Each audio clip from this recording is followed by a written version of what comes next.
How one lives is so far distant from how one ought to live, that he who neglects what is done for what ought to be done, sooner effects his ruin than his preservation.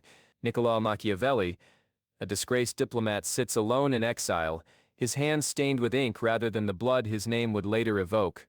Niccolò Machiavelli pens words that will echo through centuries, unaware that history would transform him from a man into a monster. The greatest moral paradox in political philosophy was about to be born. How did a patriot who loved his republic become synonymous with evil? What if everything you thought you knew about Machiavelli was constructed from fragments, misquotations, and deliberate misreadings? What if the man history painted as morality's greatest enemy was actually its most clear-eyed defender? You've likely heard the phrase "the ends justify the means," and attributed it to Machiavelli, yet he never wrote those words. This illusion, this fundamental misunderstanding, colors how we view power and ethics in our everyday lives. Consider how we judge politicians today. We demand they be effective yet unsullied, powerful yet pristine. When your boss makes a difficult decision that hurts some but benefits the company, you might call them Machiavellian, but would Machiavelli himself agree with this characterization? As you navigate your own moral dilemmas, whether to tell a white lie, whether to compromise your values for a greater good, you are wrestling with the same questions that consumed a Renaissance thinker, whose name became an adjective for cunning immorality. The real Niccolò Machiavelli was born in 1469, in the Republic of Florence, during an era when Italy was fragmented into warring city-states constantly threatened by powerful neighbors like France and Spain. Far from being the shadowy advisor to tyrants, Machiavelli served as a loyal civil servant to the Florentine Republic for 14 years. He was a diplomat, a bureaucrat, and eventually the head of Florence's second chancery and secretary to the Ten of War, the committee responsible for diplomatic negotiations and overseeing the Republic's military affairs. When the Medici family overthrew the Republic in 1512,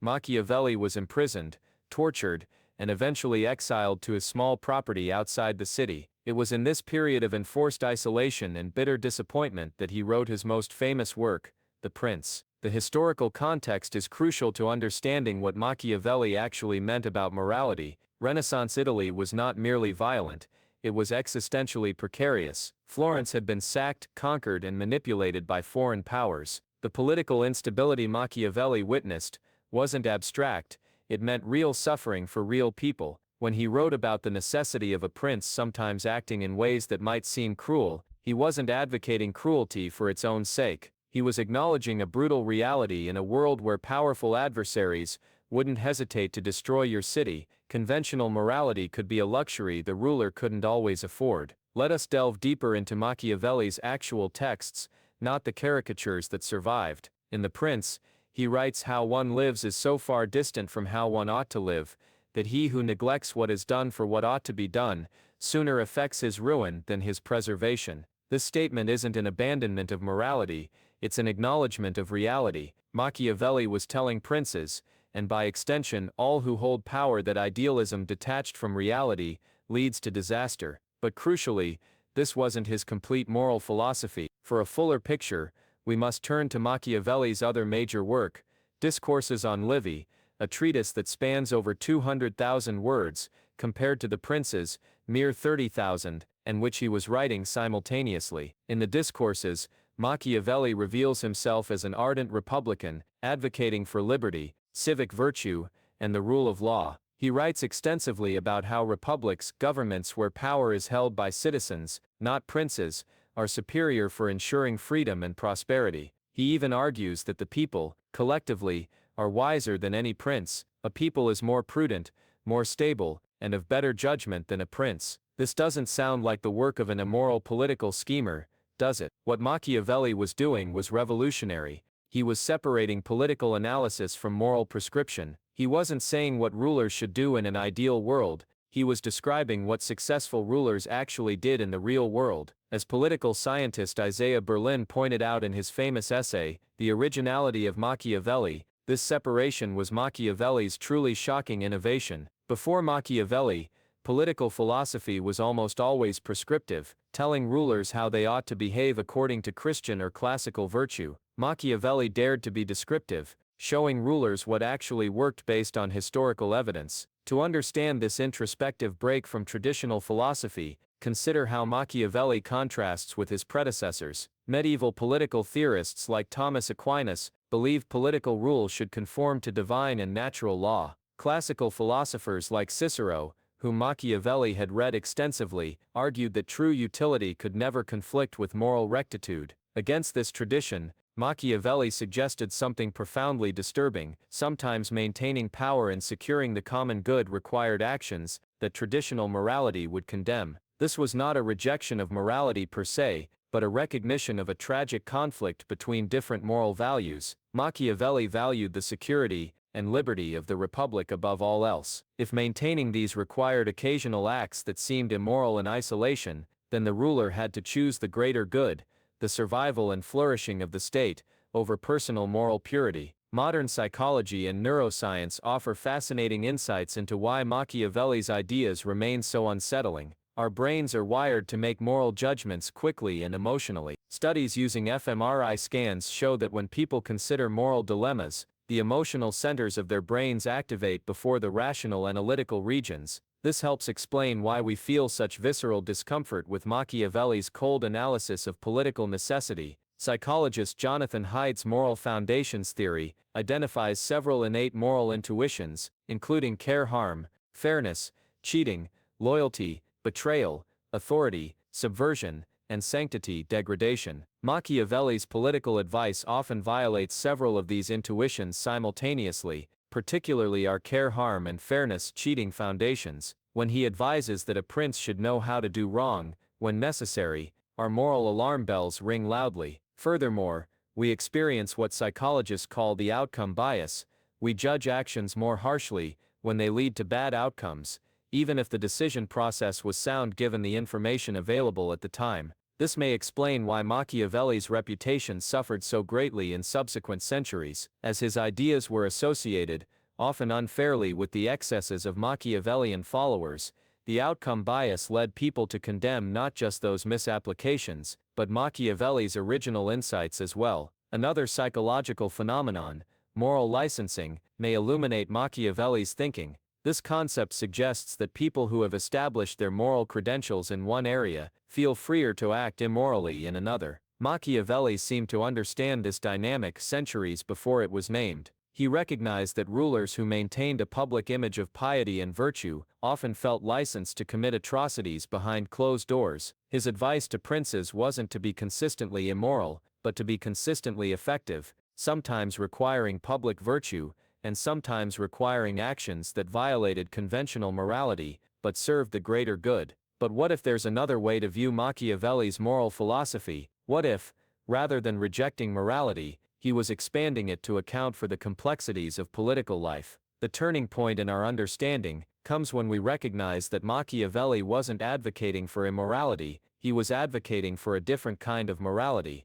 His was a consequentialist ethics focused on outcomes rather than intentions, on practical results rather than abstract principles. This approach wasn't unique to Machiavelli, it has roots in Aristotle's virtue ethics, which focused on the development of practical wisdom phronesis rather than rigid adherence to rules. Consider Machiavelli's famous example in The Prince about whether it's better for a ruler to be feared or loved. He concludes that while being both would be ideal, it is much safer to be feared than loved, when of the two, either must be dispensed with. This isn't a rejection of love as a virtue, it's a pragmatic assessment of human psychology. Machiavelli observed that people are fickle and self-interested. Men are ungrateful, fickle, false, cowardly, covetous, and while they might pledge loyalty when times are good, they'll abandon you when times are tough. Fear, he argued, was a more reliable mechanism for maintaining order. But critically, Machiavelli immediately qualifies this advice: a prince must avoid being hated. He writes that a prince should seem merciful,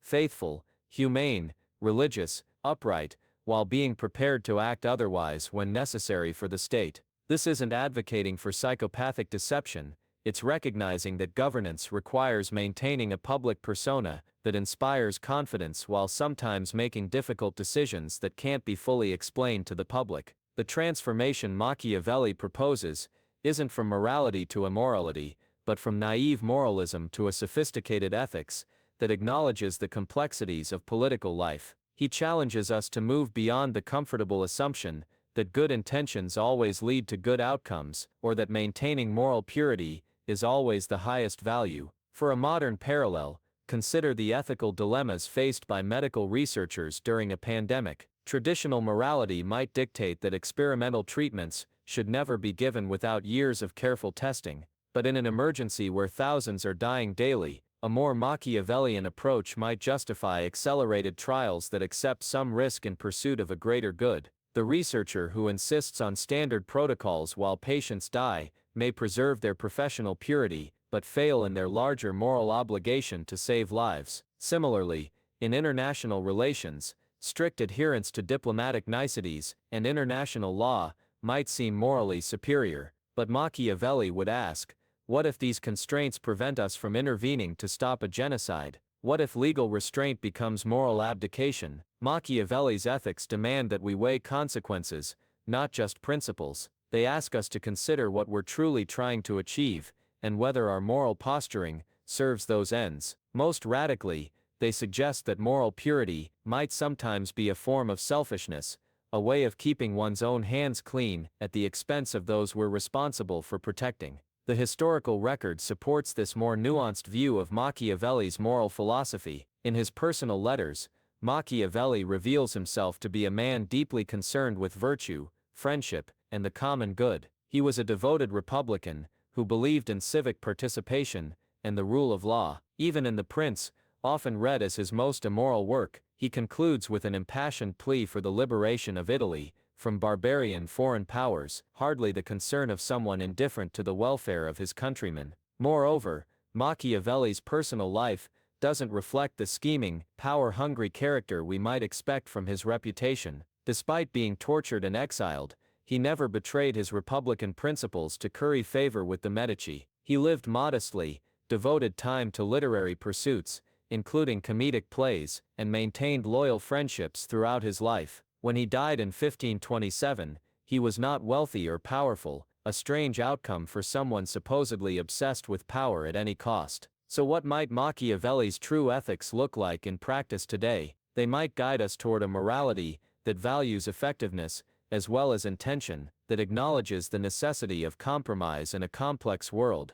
and that recognizes that protecting those we're responsible for sometimes requires difficult choices. Imagine a metaphor. Conventional morality is like a map drawn by someone who has never left their village, neat, clear, but useless once you venture into unknown territory. Machiavellian ethics is like the map drawn by an experienced explorer, messy, complicated but actually useful for navigating the real world. The first map might be more aesthetically pleasing, but the second will keep you alive. The hope in Machiavelli's philosophy isn't the elimination of morality, but its maturation. He challenges us to develop an ethics sophisticated enough to handle real-world complexities without abandoning our ultimate commitment to human flourishing. By facing reality as it is, not as we wish it to be, we become more effective at actually creating the good society we desire. From this perspective, the truly shocking aspect of Machiavelli's thought isn't that he abandoned morality,